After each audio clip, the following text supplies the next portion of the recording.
নমস্কার বন্ধুরা, স্বপ্নপুরীতে তোমাদের সবাইকে স্বাগত। আজ তোমাদের আমি দেখাচ্ছি এই পাখিটা আমরা রেস্কিউ করেছি। এটা বউকথা কও পাখি।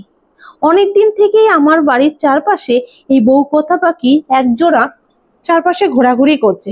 আজ সকালে বাসের মধ্যে বাড়ি খেয়ে এটা পড়ে গেছিল। আমার হাজবেন্ড সেটাকে তুলে এনেছে আর আমরা এটাকে একটা সিরিঞ্জ দিয়ে জল খাওয়াচ্ছি। প্রথমে ভেবেছিলাম পাখিটা মরেই যাবে, সেজন্য একটা খাঁচার মধ্যে রেখেছি, কেননা খাঁচার মধ্যে না রাখলে অন্য কোনো পাখি বা কুকুরে এটাকে কামড়ে নেবে।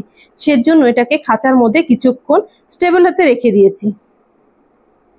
এটাকে জানলার মধ্যে রেখেছি, কেননা এর জোড়াটা যে আছে চারপাশে পুরো চিৎকার চেঁচামেচি করছিল।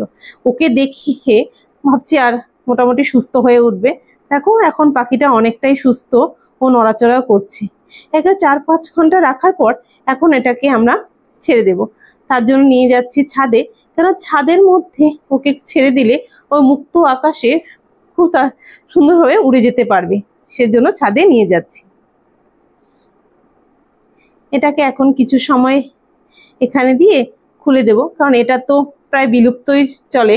বউকথা পাখি সচরাচর দেখা যায় না বলতে গেলে, আর এটা তো খাঁচার মধ্যে রেখে দেওয়ার নয়। সেজন্য আমি এটা আস্তে করে খাঁচাটা খুলে দিচ্ছি। দেখো প্রথমে ও সানসেটের ওপরে লাফ দিয়ে নেমে গেল, এখন সে উড়ে যাবে তার নিজের ঠিকানায়। এই পাখিটাকে যে আমরা রেস্কিউ করে ঠিক করতে পেরেছি সেটাই ভালো লাগছে, যে পাখিটা একদম ঠিক হয়ে গেছে। এখন খোলামেলা আকাশে সুন্দর উড়ে বেড়াবে আর ও সুর দিয়ে চারপাশে গান গাইবে। খুব ভালো লাগছে